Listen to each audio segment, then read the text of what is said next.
Que la gracia y la paz, amado pueblo de Dios, esté con cada uno de los santos, con cada uno de los que en verdad tienen fe, como dice la Escritura, donde no hay una fe fingida.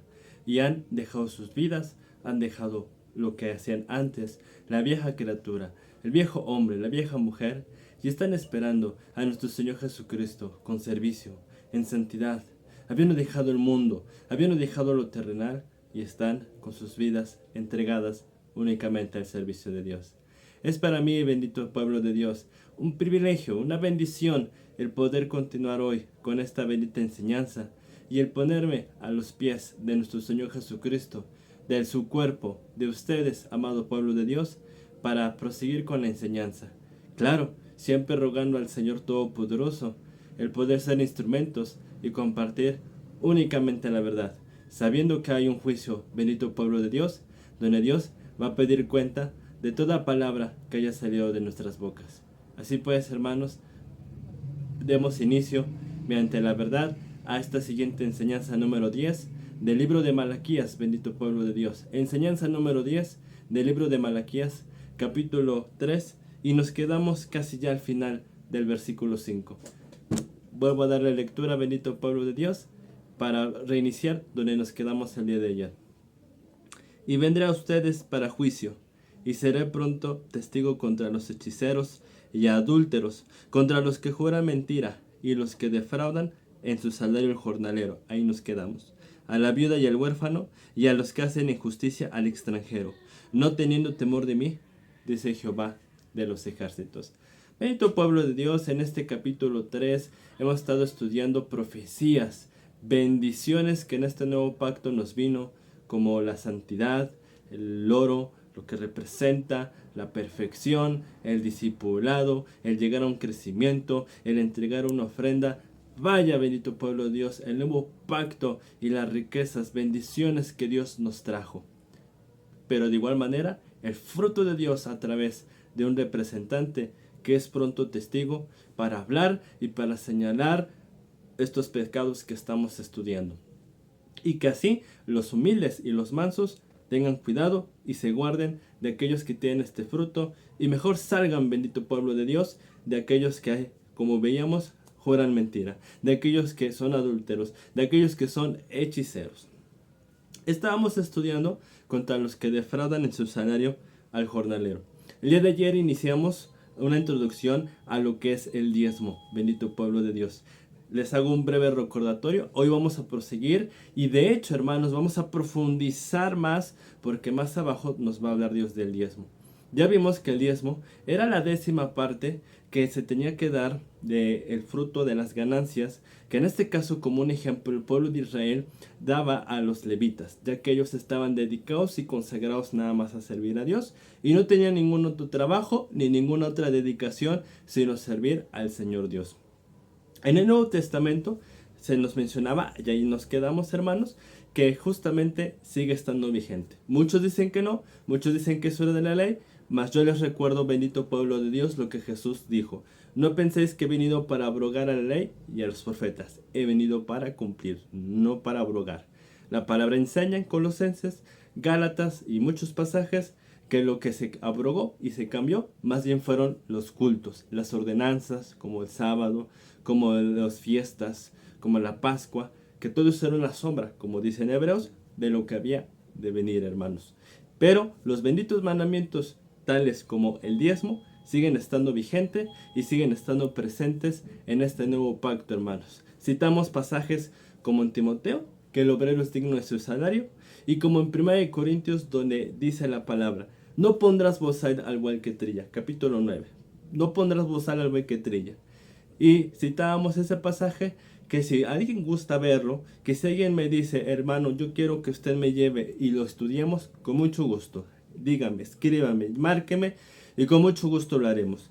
Pero yo lo cito para poder continuar, hermanos, porque si no la enseñanza sería muy grande y no terminaríamos quizá Malaquías, porque hay mucha profundidad. Y la palabra dice ahí: ¿Dios tendrá cuidado de los bueyes? No, sino lo dijo enteramente por nosotros. Pero es aquí, hermano y pueblo de Dios, donde quiero fortalecer y explicar el por qué estamos explicando en esto. Porque usted puede decir: oiga, pero habla de un jornalero, ¿qué tiene que ver con esto? Un jornalero es aquel que trabaja el campo, aquel que se le va a pagar un salario para trabajar una tierra, ararla, sembrar y producir un fruto y entregarlo. Ahora, la palabra recuerda al pueblo de Dios es espiritual, acomodando lo espiritual a lo espiritual. ¿No dice en Mateo capítulo 3 el buen sembrador salió a sembrar? ¿No dice la palabra que el que siembra hoy es Cristo mediante la iglesia? ¿Que la semilla es la palabra de Dios?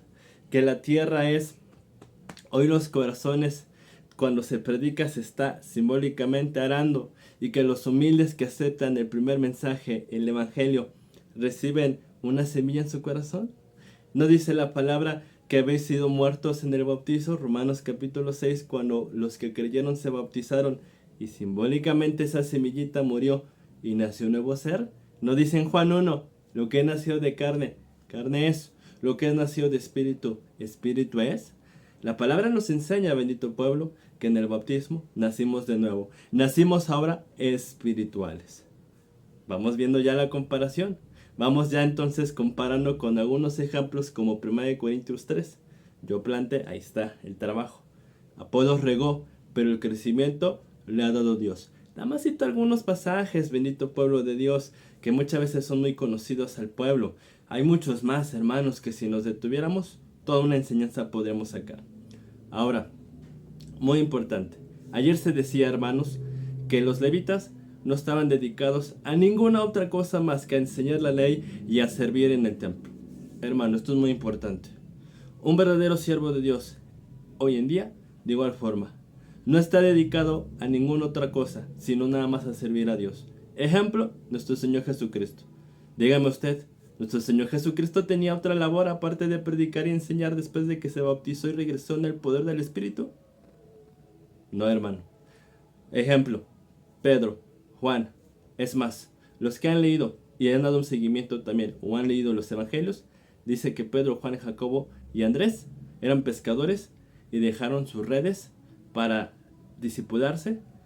Y en el libro de los Hechos usted puede leer que todo tiempo, de lleno, día a día, predicaban la palabra. Pablo, de igual manera. ¿No dice en Filipenses ahora todos los tiempos por basura por la excelencia del conocimiento de Cristo? ¿No dejó su antigua vida? ¿No estaba dedicado a servir a Dios? La palabra dice que el buen pastor da su vida por las ovejas. Hermano, le pongo un ejemplo. ¿Un médico podrá dedicarse a otras tareas? Si todo el tiempo tiene que estar atendiendo, si tiene que guardar, hacer guardia, si tiene que tener turnos nocturnos y en el día, si tiene que operar, ¿tendrá tiempo para otra cosa? No. ¿Por qué cree que la palabra dice? No puedes servir a dos señores, porque amarás a uno o menospreciarás a otro. De igual forma, bendito pueblo de Dios, esto hoy nos enseña. Hoy se enseña tibieza, hoy se enseña a querer Dios y a querer mundo, pero el verdadero camino de Dios es una consagración total, hermano. El verdadero obrero de Dios ha dejado el mundo, ha dejado el trabajo, ha dejado escuelas, ha dejado compromisos con el mundo para estar de lleno sirviendo a Dios.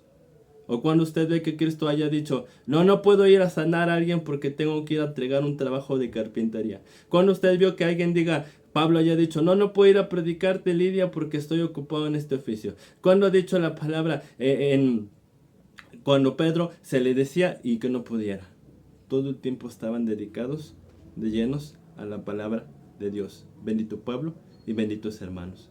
Y ese es un jornalero que efectivamente es digno de su salario, porque es alguien que ha dejado todo, que no tiene negocios, que no tiene empresas, que no está afanado y da su vida para atender un rebaño. No solamente para compartir, porque muchos se jactan y dicen, sí, salvamos a muchos porque predicamos y recibieron a Cristo. No es nada más eso. Cristo, dice en 1 Corintios, no nos envió a predicar, a bautizar, nos envió a predicar. Ayer vimos, ¿qué es lo que quiere Dios, hermanos? Que entreguemos ofrenda, que trabajamos para presentar un hermano que también esté santificado y consagrado a Dios. Y para hacer eso, necesito darle mi vida al rebaño, dedicarme lunes, martes, miércoles, jueves, viernes, sábado, desde enero hasta enero, cada año, hasta que lleguen a un crecimiento. Obviamente no voy a tener otras dedicaciones, obviamente no voy a tener otro trabajo. Y Dios ha dispuesto que los que son discípulos, que los que están en una preparación, bueno, de lo que Dios permite, que abajo también lo vamos a estudiar, de tener una ganancia en un trabajo, de ahí se dé un 10% para que el jornalero, para que el verdadero siervo trabaje.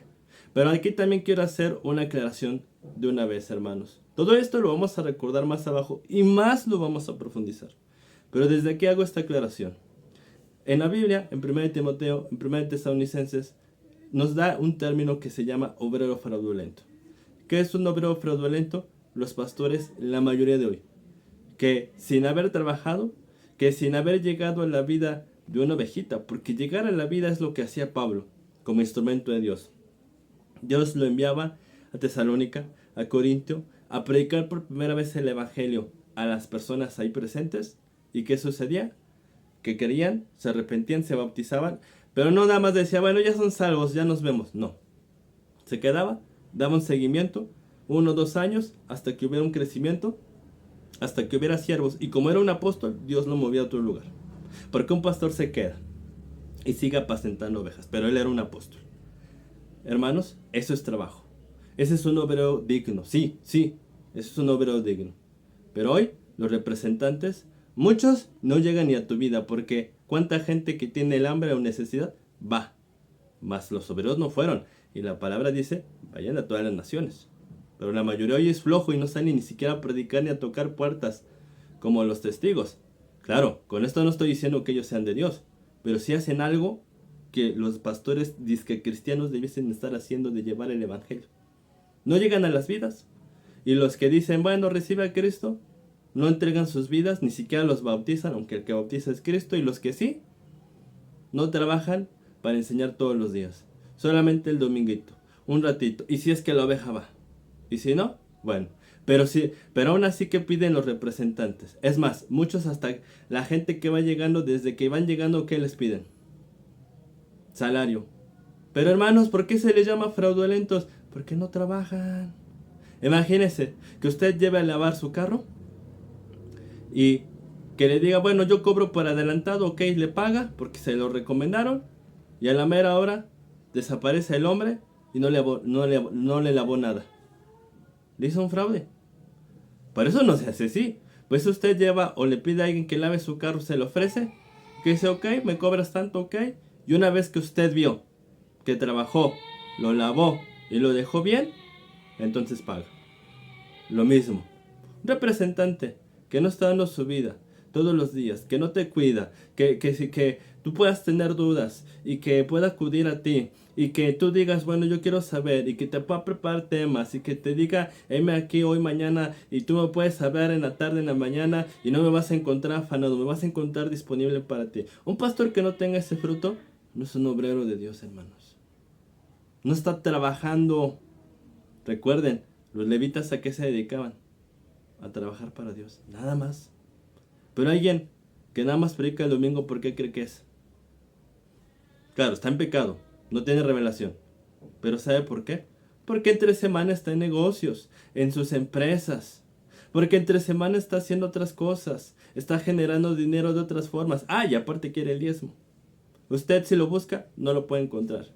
Yo le doy testimonio. Yo antes, donde iba, que Dios me rescató, el pastor trabajaba, era abogado, y aparte estudiaba una maestría. ¿Sabe cuándo podía encontrarlo? Nada más el domingo, 1 hora, pero no tenía tiempo porque estaba predicando, y una vez que acababa la prédica se iba. Hay otros que piensan que porque el representante da la palabra lunes, martes, miércoles o sábado, 1 horita, es de Dios. Dígame cuándo Cristo daba la palabra 1 hora, hermanos. Entonces, hermanos, no. La palabra nos enseña que un representante debe estar entregado al rebaño.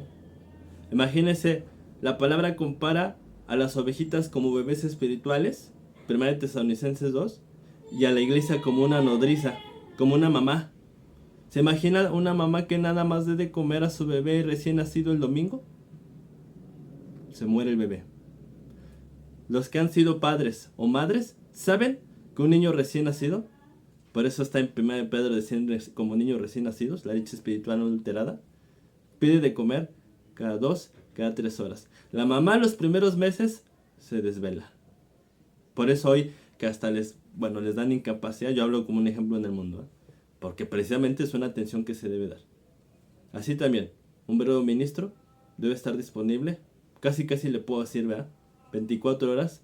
Por si la ovejita tiene necesidad. Oiga, hermano, Satanás me está atacando mi mente. Oiga, hermano, Satanás me tentó. Oiga, hermano, estaba leyendo esto y tengo duda. Oiga, hermano, la familia me está diciendo esto. Oiga, hermano, me siento débil. Quiero pasar a la palabra. Oiga, hermano, quiero más palabra. Oiga, con gusto. Bueno, vamos a profundizar eso más abajo. Con calma, hermanos. Entonces, ¿qué pasa si yo tengo un representante que sí trabaja en mí, que sí da palabra? Por eso aquí yo lo digo para gloria de Dios. ¿Cuántas veces se les ha dicho, hermanos, a sus órdenes? Y si han habido alguno que otro que ha llamado y han podido ver que así es, que sí les contestamos, que aquí nada de que número equivocado, o hoy no es domingo, no nos hable, o luego le llama. Es más, hay un hermano que persevera, que ya tiene casi 11 meses y ha podido, para gloria de Dios lo digo, comprobar, aunque él está a la distancia, ¿verdad? Pero comprobar de que no importa en qué momento él tenga una necesidad, nos puede marcar que, hermano, ¿sabe qué? Puedo pasar la palabra con mucho gusto, estamos disponibles. Bueno, ¿qué pasa si entonces tú tienes un obrero así, que sí da la vida por ti, como Jesucristo que daba la vida, y que no haya ese pago? Pues eso sí es pecado, hermanos. Pero vuelvo a repetir, la palabra va a ampliar esto más abajo. Ahí vamos a estudiar más. Dice, a la viuda y al huérfano. Bíblicamente, ya vimos ayer y antier, hermanos, que nuestra relación con Cristo Jesús es como una relación que se compara donde Cristo es el esposo y nosotros la esposa, la novia. Una viuda, sabemos que físicamente es la mujer que se queda sin un esposo, que fallece el esposo. Este es un término que también aparece en Santiago, capítulo 1, donde dice que la región pura y sin mácula es ir por las huérfanos, visitar a las viudas en sus tribulaciones y guardarse sin pecado y sin mancha del mundo. Muchos cristianos, como no tienen revelación, malinterpretan esto y piensan que es literalmente ir a ayudar viudas y huérfanos. Claro, no estoy diciendo que si Dios me da la oportunidad de compartir a una viuda literal, a un huérfano literal, no le comparta, claro que sí. Pero la Biblia es espiritual, hermano. ¿Y la viuda sabe qué representa? La palabra enseña que la paga del pecado es muerte. Romanos 6:23, Romanos 5:12. Cristo está conmigo, que es el esposo. No me amplió aquí porque ya lo vimos en 2 sesiones pasadas inmediatas, hermanos. Y para proseguir estoy viendo. Si no, puede llamar o puede ver esas 2 enseñanzas pasadas. Si yo, como iglesia, soy desobediente, hay una separación. Y simbólicamente, no es que Jesús muera, no estoy diciendo eso. Simbólicamente, mi esposo, mi novio, mi esposo se separa de mí. Sí, porque si un representante se descuida, tiene una falla, Dios es santo, Cristo es santo. No pueden estar con el pecado. Y hay algunos que no se dan cuenta, porque el pecado trae un velo. Hubo un descuido como cuando David se descuidó.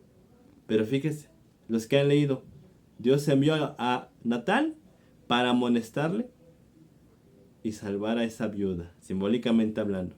Que David se arrepintiera y nuevamente tuviera a Dios. De igual forma, estas prédicas, bendito pueblo de Dios, tiene esa intención de que si hay algún siervo o también hermano que se haya descuidado, que esté fallando en el pacto, lo despierte, y si se arrepiente, buenas noticias. Si hay la oportunidad, Dios nuevamente y Cristo vuelven a estar con él. Se ayuda a la viuda, se ayuda al que perdió como esposo a Cristo. Dice aquí, hermanos, y al huérfano. Bíblicamente la palabra me enseña que hasta que me bautice, mi Padre es Dios. Recuerde, mas a los que le recibieron y creen en su nombre, Juan capítulo 1, les dio la potestad de ser hechos hijos de Dios. Antes no. Por lo tanto, un huérfano es aquella persona que no se ha bautizado en la verdad, que nunca se le ha predicado. Los gentiles del mundo sin conocimiento. ¿Qué mandamiento nos dio Cristo de ellos? Vayan a todas las naciones, prediquen, bauticen, discipulen.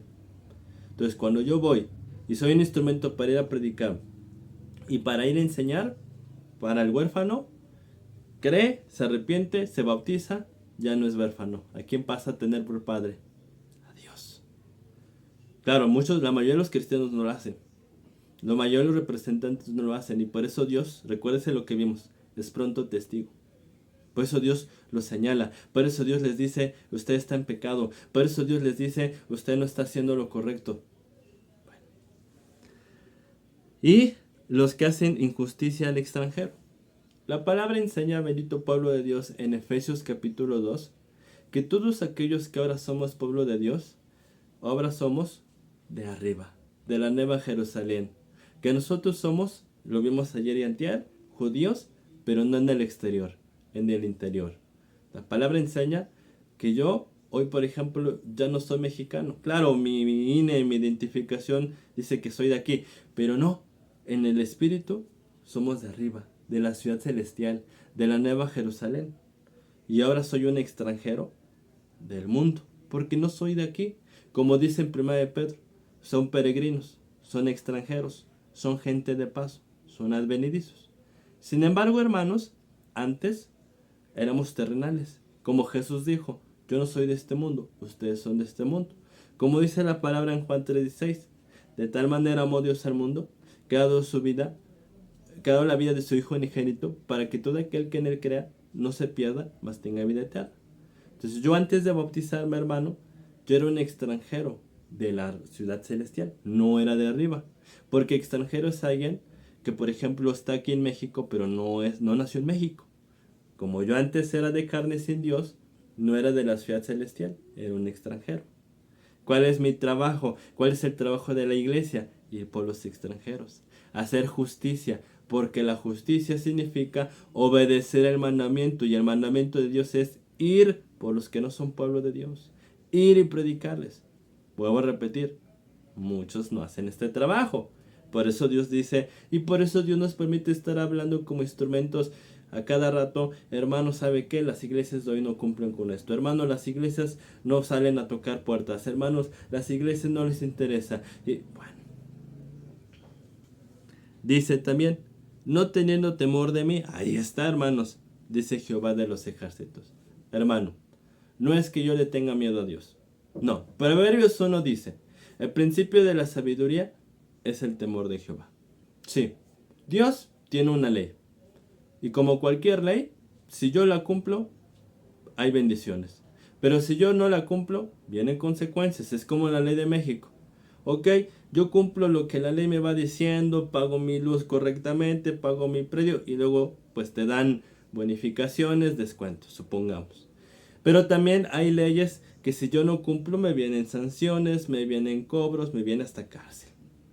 Ahora, la ley tiene esos castigos ¿para qué? Para que yo tema.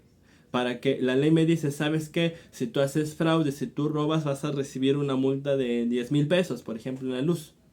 Si pones el famoso diablito, o sea, haces trampa para que te consuma menos luz, te marque menos luz y pagues menos luz, pero ilegalmente. Ah, pues la multa va, si no me recuerdo, creo que son 6,000, 9,000 pesos. Es bastante dinero. Entonces, ¿para qué es esa multa grande? Pues para que yo tema y diga, no, mejor pago derecho mi luz, aunque pague un poquito más, pero pues no voy a pagar ese dinero. O sabes que no voy a robar porque hay cárcel. Temo. De igual manera, Dios dice, la paga del pecado es muerte. Dios dice que para el desobediente no hay luz. Dios dice que para el incrédulo hay un velo. Ok, son consecuencias que vienen por quebrantar la ley. Mejor temo. Mejor digo, yo no me quiero quedar con Dios, sin Dios. Yo no quiero quedarme con un engaño. Yo no quiero quedarme sin la presencia. Yo no quiero quedarme con el mal. Y mejor temo. Pero esto es por fe. Sí, porque estamos en un pacto de fe donde el Espíritu Santo no lo veo, donde los demonios no los veo con estos ojos. Puedo ver el fruto de amor, de santidad de Dios y el fruto malo del diablo en la gente, pero hasta ahí. Pero hay muchos que son incrédulos, que cuando Dios les dijo, ¿sabes qué? Si tú no tomas tu cruz, si tú no te arrepientes, si tú no consagras tu vida, van a venir estas consecuencias. Muchos no tuvieron temor, no hacen este fruto que acabamos de leer y bueno, están en pecado. Pero que vayamos entendiendo, bendito pueblo de Dios.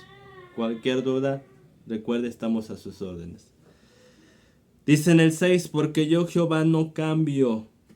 por esto, hijos de Jacob, no habéis sido consumidos. Muy importante, y aprovechamos este pasaje para aclarar. Hoy muchos dicen que Dios del Antiguo Testamento era uno enojón, muy exigente, y que en el Nuevo Testamento ya no. Que ya es permisible, Dios es amor y permite pecado. No, hermanos.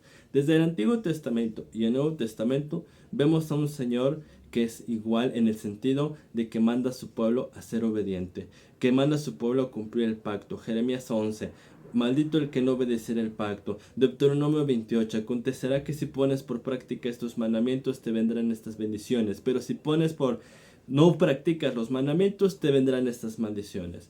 Mateo capítulo 5 versículo 48, sean perfectos como vuestros Padres en los cielos es perfecto.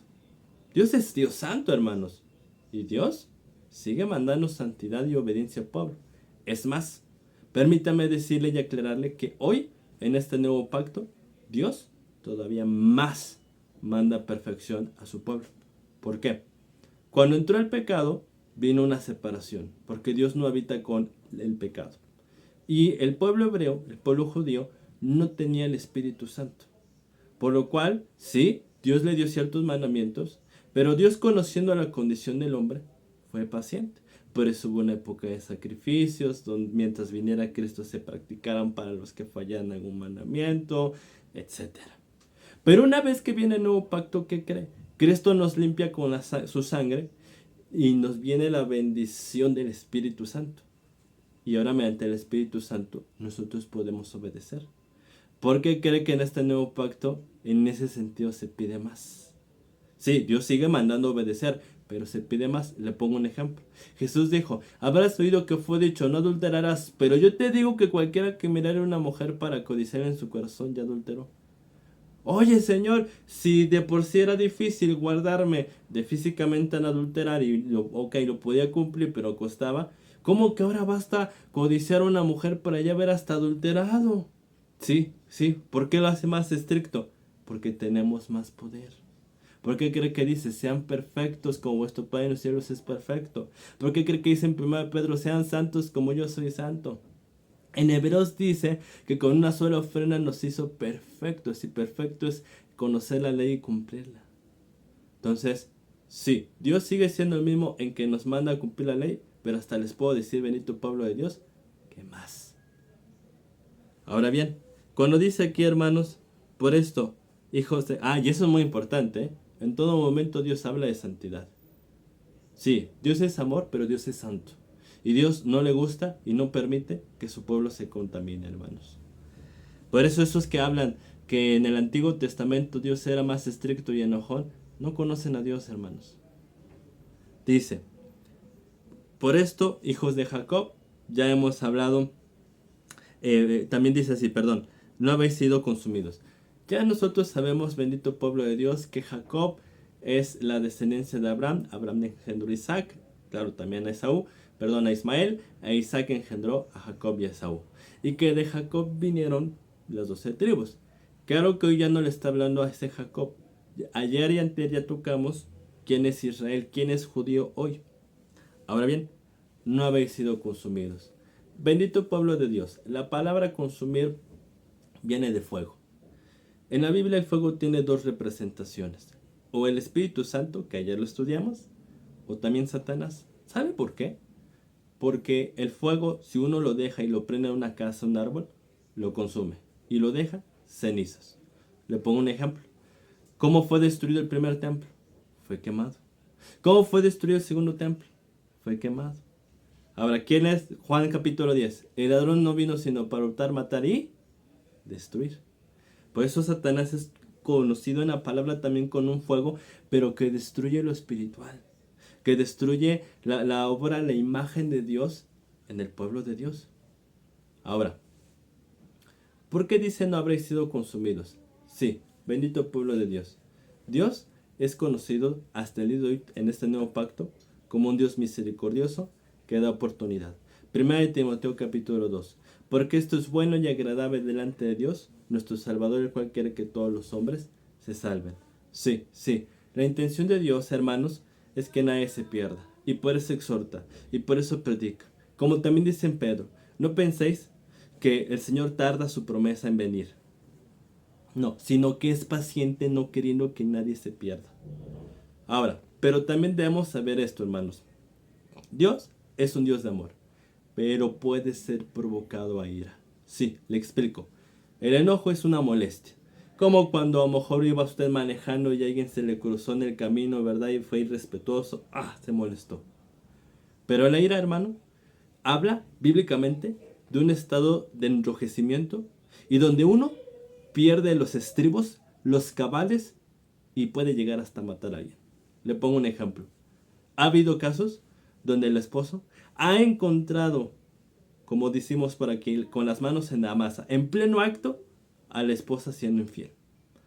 Ha habido esposos que en ese momento se desconectan y se llenan de ira y matan a los dos. En verdad, De igual manera, Dios es un Dios santo. Lo único que le molesta es el pecado. Y Dios es paciente también, Dios es bueno. Pero ¿qué pasa cuando el pueblo de Dios no solamente peca? Porque la palabra dice que si alguno hubiere pecado, abogado tenemos con Cristo. Pero ¿qué pasa cuando el pueblo es necio? Cuando el pueblo, por más que se le exhortó, se aferró a la necedad. Que entonces viene un término desde el Antiguo Testamento que dice que Dios fue provocado a ira. Como el pueblo que salió que Dios sacó de Egipto, en el desierto. Ese pueblo constantemente estuvo provocando Dios a ira con desobediencia. Porque decían, queremos Egipto, queremos las ollas, y se aferraban al pecado. Se aferraban a lo malo. Pues, ¿qué cree? Dios fue paciente. Pero al ver la necedad, la palabra nos enseña que los consumió. Pero hoy no le voy a hablar físicamente porque el templo sí fue consumido con fuego literal. Hoy voy a hablar espiritualmente.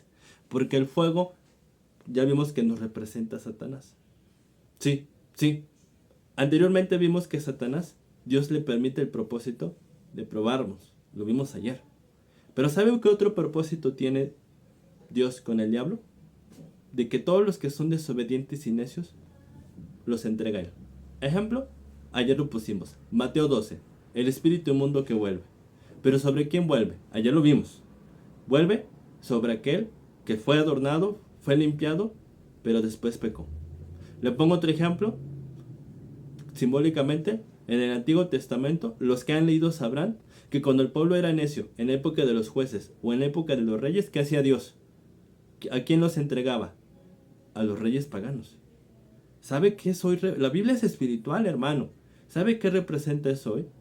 Que así también, dice Dios, tú no quieres ser un hijo obediente, como dice en Efesios 2, te entrego al maligno. Ese es tu castigo.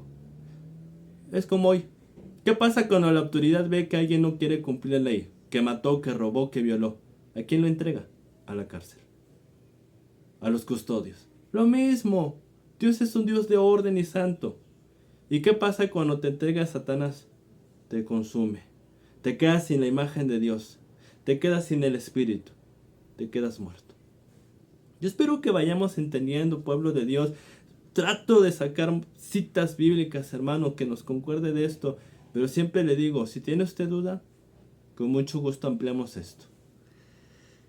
Pero por eso dice, no han sido consumidos como diciendo Dios, quiero que se arrepientan. Sobre todo porque vamos a ver que este mensaje ya no va a hablar tanto de los sacerdotes, va a hablar del pueblo, va a hablar de los discípulos, un mandamiento que tiene el discípulo que muchas veces no hace. Dice en el 7, desde los días de vuestros padres, os habéis apartado de mis leyes, y no las guardasteis. Volveos a mí, y yo me volveré a ustedes. Ha dicho Jehová de los ejércitos, mas dijeron, ¿en qué hemos de volvernos? Fíjese. Cuando dice que desde los días de sus padres se apartaron, hay mucha enseñanza aquí, hermanos. Dios, como se dice ahorita, es bueno. Dios no quiere que nadie se pierda. Sin embargo, la palabra nos enseña que tanto a los ángeles como a los hombres, Dios nos hizo con un libre albedrío, con la capacidad para poder decidir estar con Dios o no estar con Dios. ¿Qué cree? Que el hombre, la mayoría de las veces, ha preferido no estar con Dios. Y muchos dirán, oye, pero el pueblo, por ejemplo, en el Antiguo Testamento decía adorar a Dios. Sí, pero fijémonos en esto. Y le voy a poner varios ejemplos. Desde el principio, Claro que se arrepintieron en algún momento, pero Adán y Eva no desobedecieron a Dios. Le pongo otro ejemplo. Una vez que bajan del diluvio, que bajan del arca Noé y su familia, ¿qué sucede? Los que han leído, ¿qué sucede? Que la descendencia nuevamente se olvida de Dios y empieza el pecado, hasta que Dios llama a Abraham. De igual forma, si leemos el Éxodo, el pueblo que sacó de Egipto pecaba, no quería la ley de Dios. ¿Que acaso no hizo el becerro y se olvidó de Dios? Podemos ir a la época de los jueces. En la época de los jueces, ¿por qué fueron levantados los jueces? Porque el pueblo se desviaba. Y nada más moría el juez, que hoy representa un verdadero siervo que ayuda, que cuida al pueblo. Nada más faltaba el juez, ¿y qué crees? El pueblo nuevamente se desviaba a los ídolos. Época de los reyes. Los que han leído Reyes, bendito pueblo de Dios, ¿cuántos reyes subieron justos? 2, 3, contando David. La mayoría inclinando al pecado, al mundo, los placeres, a la idolatría. De igual manera, cuando vino Cristo, ¿cuánto pueblo creyó? Ya lo mencionamos ayer. Al principio 120. De igual forma hoy, ¿cuántos cristianos han querido este camino? No hablo del mundo. Si de por sí el mundo no quiere, yo voy a hablar de gente que se llama cristiana. Sí, sí. ¿Por qué? Porque ¿cuántos cuando escuchan este mensaje no lo creen? Pero bueno, hermanos, por eso va a haber un juicio y por eso Dios justamente va a dar un pago. Porque va a decir, yo te di oportunidad, yo te llamé, te permití mensajes hasta por medio de YouTube y no quisiste. Dice, habéis apartado de mis leyes. Ahí está. ¿Se llamaban pueblo de Dios? Como los fariseos se decían hijos de Abraham. Como hay muchos se dicen cristianos, pero estaban apartados de las leyes porque no las guardaban. Recuerde, este pueblo me honra de labios, pero su corazón está lejos de mí. Hijitos, no amemos de palabra. Muchos me dirán, Señor, Señor. Bueno, dice, y no las guardaste. Volveos a mí y yo me volveré a ustedes. Bendito pueblo de Dios. A mí me impresiona Dios como siempre está trabajando para regresar al pueblo. De igual manera, le vuelvo a recalcar, bendito pueblo de Dios. Estos videos siempre son con esta intención de ayudar, tratar de despertar, que si alguno Dios le toca su corazón, venga y se arrepienta y con mucho gusto le vamos a servir. Ahora, cuando dice volveos a mí, imagínese esto. De un lado está el mundo, el pecado, y del otro lado Dios.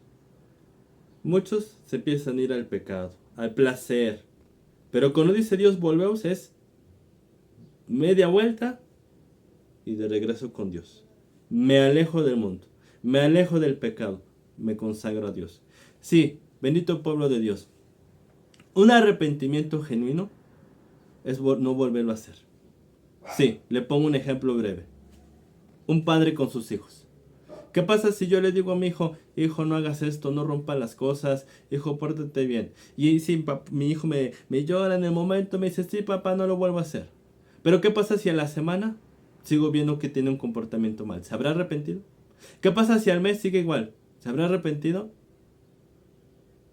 Pero si yo veo un hijo que desde el primer día me dice, papá, ¿sabes qué? Yo estoy comprometido a cambiar, ya no voy a ir a ese lugar porque ahí tiro cosas, ahí rompo, ahí me porto mal, ya no me voy a juntar con estos amigos. Ah, dejó la maldad.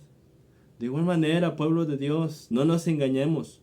Un arrepentimiento genuino es aquel donde yo dejo el mundo, donde yo dejo el pecado.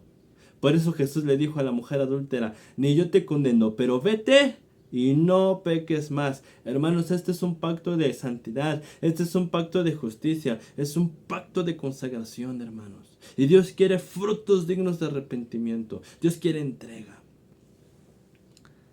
Dice, bendito pueblo de Dios, y yo me volveré a ustedes. Y ahí está, hermanos. Hemos estado estudiando Malaquías, hemos visto el fruto, hemos visto la desobediencia. Así también, si Dios te habló y te exhortó, si tú estás dispuesto a arrepentirte y a consagrar tu vida y a venir y a escuchar, ¿quién va a volver a ti? Dios. Y es muy importante porque mucha gente dice que Dios ya no se sale del cristiano. Falso. Falso. Claro que el cristiano verdadero es obediente, por supuesto. Pero hermano, yo pude haber recibido el Espíritu Santo en el bautizo. Yo pude haber recibido el Espíritu Santo y luego descuidarme y que Dios saliera de mí. Aquí lo está viendo usted. Porque cuando dice, y volveré a ti, pues significa que ya no estaba conmigo. Pero, hermanos, hay arrepentimiento, hay oportunidad para ponernos cuentas a Dios y que Dios nuevamente esté con nosotros. Para que Dios nuevamente nos ame. Para que Dios nuevamente seamos su pueblo y vuelva a nosotros. Dice aquí, hermanos, mas ustedes dijeron, ¿en qué hemos de volvernos? Así también hoy, bendito pueblo de Dios. Mire, el Espíritu Santo me da una claridad, me da entendimiento. Efesios capítulo 1. Pero cuando yo empiezo a ser desobediente, cuando yo empiezo a pecar, la palabra enseña que viene un velo.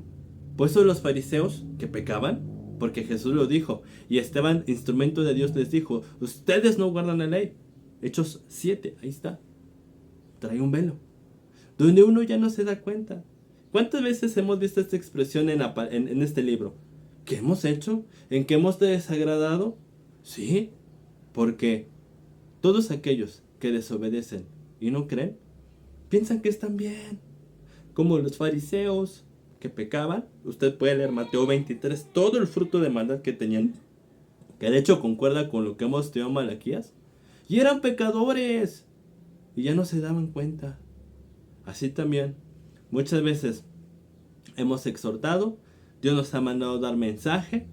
¿Y cuántos cristianos dicen, yo no hago eso, yo estoy con Dios, Dios es mi Señor, yo no peco, yo soy bueno? Y dejan de escuchar. Bueno, como dice en 1 de Juan, el que dice que no tiene pecado, se engaña a sí mismo y la verdad no está en él, hermanos. Por eso, mucho cuidado. ¿Por qué? Porque si yo soy incrédulo al mensaje que Dios me da, a lo que Dios me enseña en su palabra, así voy a quedar. Y voy a decir como los fariseos, yo soy hijo de Abraham, nosotros no somos nacidos de fornicación. Un padre tenemos y es Dios. Y así están hoy la mayoría de los cristianos creyendo que están bien cuando están pecando. Ahora bien, dice aquí, 8. ¿Robará el hombre a Dios? Pues ustedes me habéis robado. Y dijeron, ¿en qué te hemos robado? En vuestros diezmos y ofrendas. ¿Se acuerda, bendito pueblo de Dios, que como 2 o 3 versículos atrás hablamos que se iba a profundizar más acerca del diezmo? Pues aquí está, hermanos. Mire, ya no voy a explicar lo que es el diezmo, ya lo explicamos ayer y hoy, al principio. Ahora, ¿es un pecado? Sí. Y permítame poner un ejemplo, el por qué dice, ¿robará al hombre a Dios? Mire, imagínese que usted es un agricultor con dinero y que contrata a un obrero para que le coseche todo su campo. Ahora, llega el momento de la paga. Llega el momento en que usted acordó con el vendedor darle una porción con su trabajador, darle una porción de lo que él recogió en el campo. Si usted es el dueño, ¿cuánto le gustaría pagarle a la persona si usted es un dueño justo? No sé, algunos podrán decir, bueno, pues quizá un 30%, quizá un 40% porque el campo es mío, o soy un dueño muy justo y le voy a dar la mitad. Pues, ¿qué cree? Dios es el dueño de todo. La palabra dice que de la tierra y su plenitud, o sea, todo lo que hay en ella, es de Dios.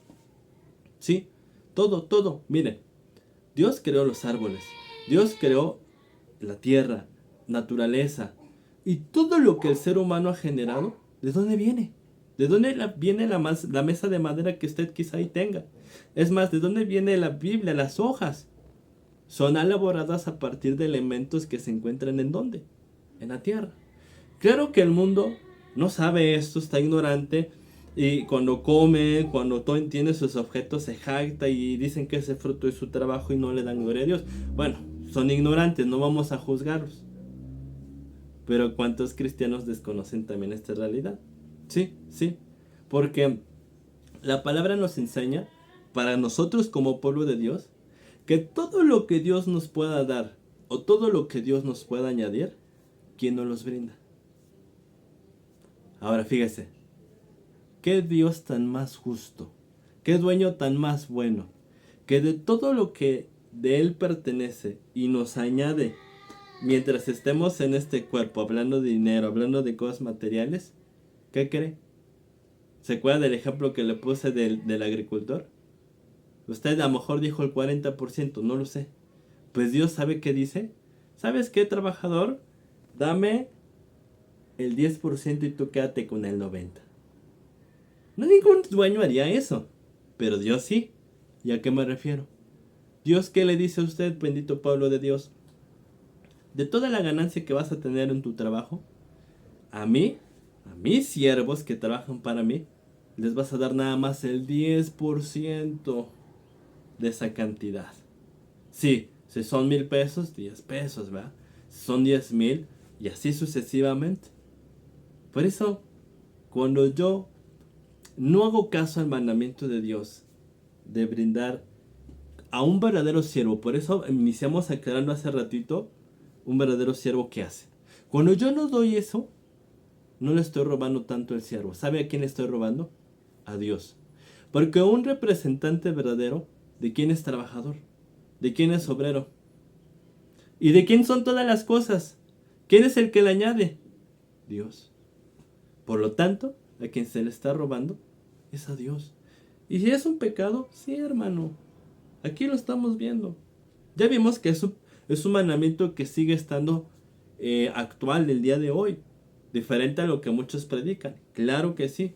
¿Y es un pecado grave? Pues sí, cuando yo ya llego a un conocimiento, claro que sí, y conozco esta palabra, claro que sí es un pecado que a un siervo que llegó a mi vida, que ha trabajado en mí y no lo haga, si es un pecado, una desobediencia, sí, hermano.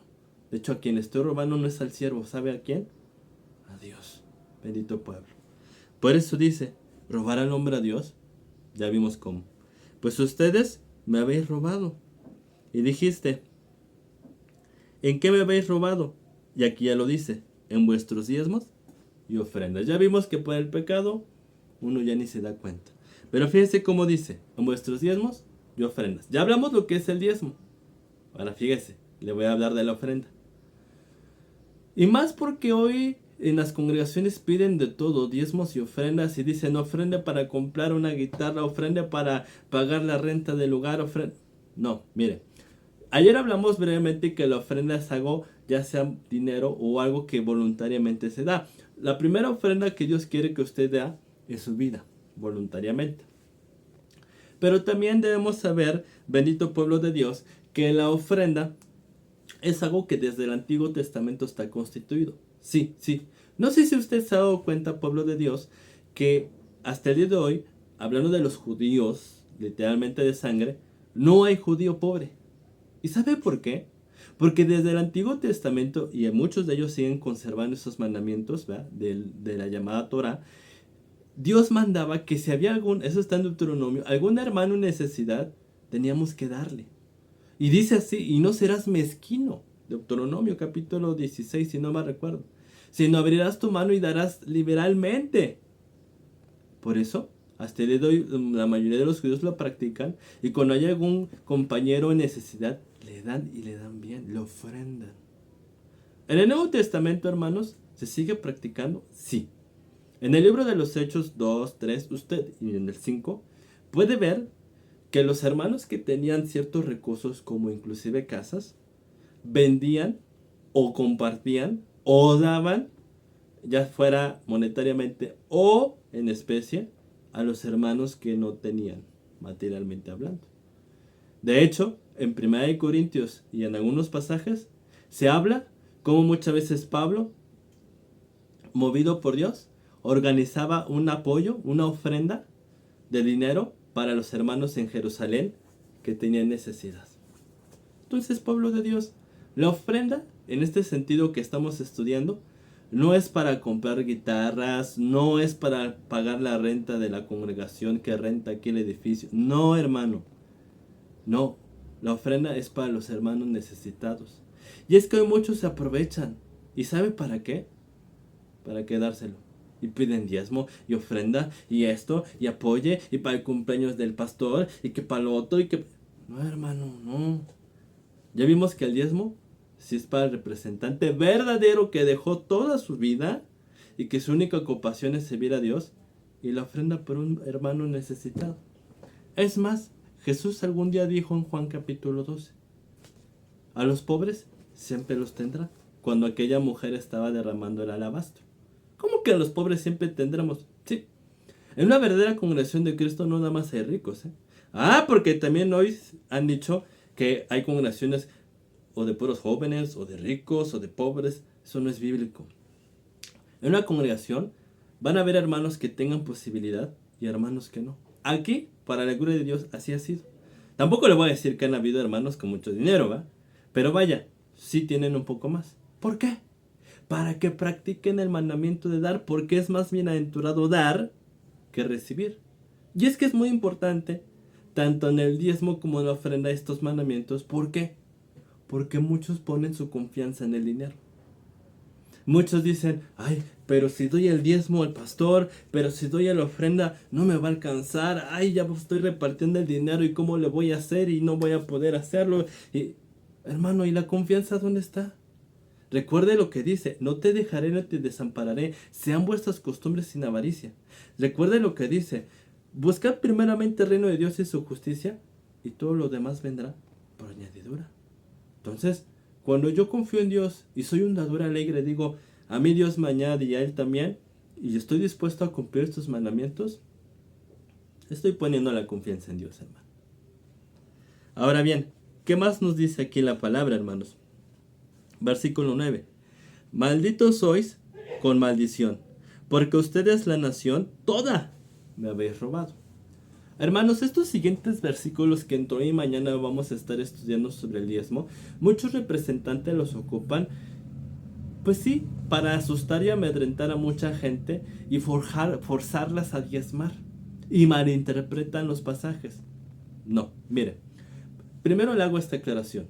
El diezmo, como estudiamos, y la ofrenda, sí son mandamientos. Pero sobre todo ahorita hablando de los diezmos también, es un mandamiento. Pero ojo, un verdadero siervo de Dios no inicia con una ovejita que tiene poco a pedirlo. Le voy a explicar por qué. Y esto usted también lo puede leer en 1 Corintios 9. Cuando Pablo llegó a los Corintios, que de hecho era una nación con dinero, porque es una nación que está en un puerto y entraba bastante flujo. Usted lo puede investigar de dinero. No eran pobres, como Acaya, por ejemplo, o Macedonia. No luego les pidió. Primero, porque como ya vimos, un verdadero obrero trabaja. Y segundo, porque, y eso yo lo he escuchado, hermano. Mucha gente, cuando Dios me ha permitido invitarlas a la palabra, ¿sabe qué me dice? ¿Para ser como los pastores que nada más llego y me piden dinero? No, gracias. Y sí, hermano, la mayoría de la gente hoy llega y les pasan que el sobrecito que diezme y que Dios lo va a bendecir y la gente se queda así extrañada. Oiga, me está pidiendo dinero. Y eso se malinterpreta a pensar que nada más están buscando dinero. Y la realidad es que ellos sí buscan nada más eso. Ahora, Pablo por eso, mira, y más sabiendo que era gente con posibilidad, al principio no les dijo. Al principio no pidió. ¿Por qué? Porque la palabra dice que debemos trabajar con astucia, que no debemos ser tropiezo, que un verdadero representante no está por dinero, está por la vía de las ovejas. Claro, vamos a enseñarle los mandamientos, los vamos a discipular, y ya que tengan un cierto crecimiento, hermano, que comprendan la palabra, que comprendan el camino, que comprendan que un siervo ha dejado todo para servirles, entonces, como parte de todos los demás mandamientos que hay, se enseña, hermano. Mas no antes, hasta que ellos comprendan y comprendan el camino, entonces ahí sí, aquí el siervo ha practicado de esa forma. Aquí no se les pide a los hermanos y tampoco se está insistiendo una vez que se les enseña, ¿eh? ¿Por qué? Pues para que no se malinterprete, hermano. Sí es un mandamiento, pero hermano, volvemos a lo mismo. Nuestro interés es salvar a la gente, no que den dinero. No que nos den eso. El interés es que consagren su vida. Así que cuando llegan a una estatura, hermano, que ya no puedan malinterpretar, sino ya tengan una comprensión, sí se les enseña, pero tampoco se les está insistiendo. Y el diezmo, solamente cuando nos toca leer algún pasaje, hermanos. Así Dios mediante el siervo ha practicado. Y usted lo ha visto. ¿Cuándo aquí se ha pedido ofrenda? ¿Cuándo aquí se ha dicho, ahí está el número de cuenta para que depositen y diezmen y ofrenden? De igual manera la ofrenda, bendito pueblo de Dios. Esto es algo hasta que se llega a un crecimiento. Y si voluntariamente, porque la ofrenda es algo voluntario, y si voluntariamente está en ti apoyar el hermano, bendito sea Dios. Pero si todavía no, y no hay un crecimiento, hermano, no se enseña. Primero vamos para que la gente salga. Primero vamos para que la gente consagre su vida. Ahora bien, cuando dice aquí malditos, es que el mismo ser un mandamiento, como todos los demás que conocemos, cuando yo no lo pongo por práctica, me viene maldición. Sí, hermano, porque la paga de cualquier desobediencia en cualquier mandamiento me viene maldición. La bendición es que tenga Dios, la bendición es que tenga revelación, la bendición es que tenga entendimiento, la maldición es que salga Dios de mí, la maldición es que no me quede, me quede sin sabiduría, me quede sin revelación, etcétera. Pero no nada más voy a decir, es más, hermano, permítame aclararle algo también. Porque muchos representantes, como vamos a ir viendo, dicen que ya, con solo que des el diezmo vas a estar bendecido y Dios contigo. No, hermano, tampoco. No sirve de nada, hermano, que estemos en pecado y así vayamos a traer el diezmo, ya cuando tenga un crecimiento. La palabra dice, si traes tu ofrenda al altar, pero ahí te acuerdas que traes algo con tu hermano, déjala ahí y ve y reconcíliate primero con tu hermano. La palabra dice en 1 Corintios que si yo doy mi vida y que si yo me entrego pero no tengo amor, no me vale. Hermano, toda obra y todo mandamiento debe ser con la presencia de Dios. Como dice, el que ministre conforme al poder para que en todo Dios sea glorificado, el poder que da Dios. Porque la gloria es de Dios. Yo no me voy a jactar nunca de que yo hago, no, gracias a Dios. Entonces, hermano, cualquier mandamiento que yo practique debe ser en santidad. Así también el diezmo.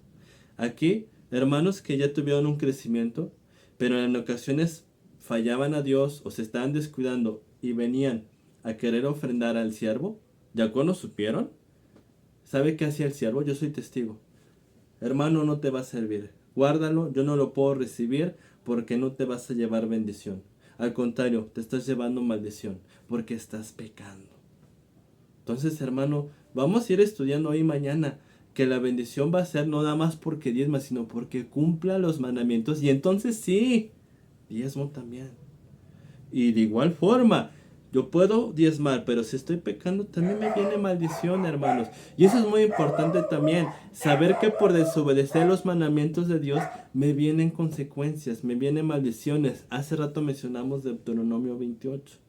No como enseñan hoy muchos representantes dicen, es que yo no concibo un Dios así. Pues no lo conciba porque no conoce a Dios, pero en la palabra lo dice. Jeremías 11, maldito el que no cumple el pacto, Deuteronomio 28. Aquí está. De hecho, aquí lo estamos leyendo. Por eso dice con maldición, porque ustedes, toda la nación, me habéis robado. Y fíjese, hermano, digo, también tenían que ver los representantes en pecado, pero también, ¿qué me enseña esto? Porque no son pocos. Mira, hermano, y aquí ha pasado, muchas ocasiones cuando algunos hermanos han alcanzado ya un crecimiento y tuvieron ya un mandamiento conforme a la verdad y se trabajó en sus vidas, han desobedecido este tema, este diezmo o inclusive la ofrenda, pero es muy importante entender muchas veces el porqué. Y hace rato ya se mencionaba. Lo que pasa es que, de hecho, hay un principado que en la Biblia se llama mamón, que eso no es una grosería en la Biblia, sino es un término que hace referencia a las riquezas. Y es ahí donde viene la prueba, es ahí donde Dios va a ver la fidelidad. Porque muchas veces a estos hermanos o exhermanos, cuando fallaban en el diezmo, ¿sabe por qué era? Porque en vez de recibir la ganancia que tenían de su labor, de su trabajo, ¿verdad? Y decir, ¿sabe qué? Es un mandamiento, lo voy a apartar porque es algo bíblico. No. Luego estaban pensando, ¿sabe qué? En gastarlo. No, es que voy acá y me lo voy a gastar en esto. Y ropa nueva y cosas nuevas. Y vamos a irnos a divertir. Y en vez de poner en primer lugar a Dios, estaban poniendo en primer lugar cosas materiales.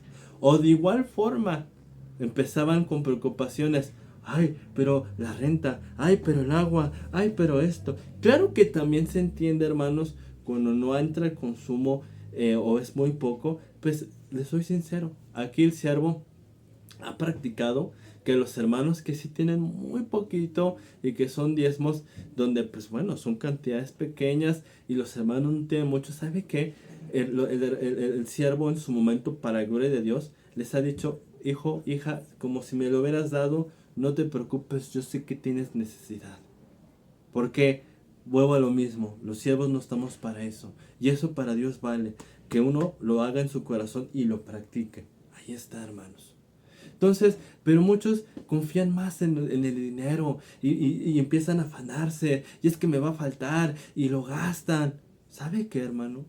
Hermanos que han caído en eso, hermanos que han practicado eso y han amado más el dinero y los lujos y los placeres, en vez de practicar, en vez de también darle a un hermano, porque también estamos hablando de la ofrenda, en vez de decir, ¿sabe qué? Mi hermano tiene necesidad, hoy me despojo de esto mío para darle al otro, que no me voy a morir, ¿verdad? Y que no me voy a quedar sin comer, pero se lo voy a dar. Ah, no, no, es que primero soy yo. No, primero mi hijo. No, primero mis cosas. No, cuando somos una familia, cuando somos un pueblo, hermanos. Entonces, muchos por la avaricia, muchos por confiar en el dinero y no en Dios que nos añade. Muchos por poner en primer lugar los placeres y los lujos. Se olvidan de este mandamiento también y no lo practican. Y hermano, yo quiero decirle que esas personas, esos ex hermanos que practicaban esto, ¿qué cree? Desobedecían a Dios y venía maldición a sus vidas. ¿Sí? Empezaban a tener un velo, a ya no comprender la palabra, a tener un fruto malo, a ya no estar a gusto, ya no tenían gozo. Bendito pueblo de Dios, se nos ha ido el tiempo. Espero que vayamos comprendiendo, que vayamos pues con la palabra también quitando el fundamento del diablo, que todo esto se predica totalmente diferente. Mañana también vamos a seguir con el versículo 9, hermanos, y vamos a profundizar todavía un poquito más sobre este tema, porque vamos a hablar de esa bendición, porque muchos dicen, ah, Dios te va a bendecir, y hablan de dinero y hablan de prosperidad. No, hermanos, Dios bendice con otras cosas. Hermanos, me quedo a los pies de Cristo. La gracia y la paz sea con ustedes. Un abrazo y el beso del ósculo santo les mando y les dejo, bendito pueblo de Dios. Hasta mañana si Dios nos los permite.